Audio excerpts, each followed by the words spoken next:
বাবা শাহ সুলতানের মাজারে কেউ ঘৃণা হিংসা করবে না বসে, এই মাজারে হিংসা করতে নেই বসে।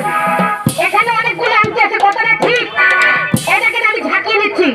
এই যে খেয়াল করেন, সবাই খেয়াল করেন, সবাই আমার হাতের দিকে ফলো করেন, খেয়াল করেন। এবার এখান থেকে যে কোনো একটা আংটি তুলো, তম্মু তুলো। আচ্ছা আমি বাচ্চাটাকে দিয়ে যে আংটিটা তুললাম, তুলে করে ডান হাত করে মাটিতে বসিয়ে দেন সবাই। দেন হাতটা মাটিতে দেন ভাই, দেন এক হাতে, এক হাত দেন, হাতটা মাটিতে দেন কাকা, দেন সবাই দেন, কাকা হাতটা মাটিতে দেন। আল্লাহ এখানে যদি তুলারাশি থাকে ওনার হাতে আংটির কাছে নিয়ে আসে বাগান।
প্রচার করতেছিল ওই ছেলে আংটিতে লাথি মেরে বললো সরা, এই প্রচার এখানে হবে না।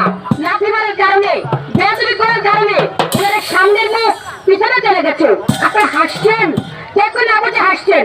হাজি সাহেবের দরবারে ওনার ফ্যামিলির সবাই মিলে মহত্তমের পর ওনার পেছনের মুখ আমার সামনে চলে আসছে।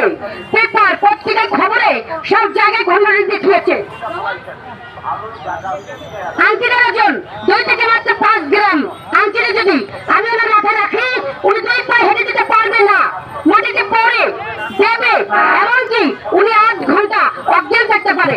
আমরা ওনাকে তো তাড়াতাড়ি করে ধরলাম করে মা জানেন, উনি যদি মাটিতে একবারে পড়ে যায় আমাদের 5 জনকে লাগবে তুলতে, এমনকি উনি 1 ঘন্টা অজ্ঞান থাকতে পারে। না না না ভাই, ভাই আমি আর পরীক্ষা দেখাবো না।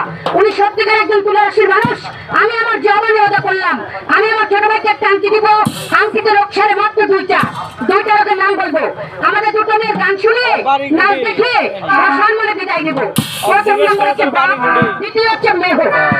বাপ মানে ব্যথা, মাজায় ব্যথা, হাঁটুতে ব্যথা, পায়ের গোড়ালি ব্যথা, ঘাড়ে ব্যথা, পিঠে ব্যথা, ব্যথায় ব্যথা একটু জর্জরিত।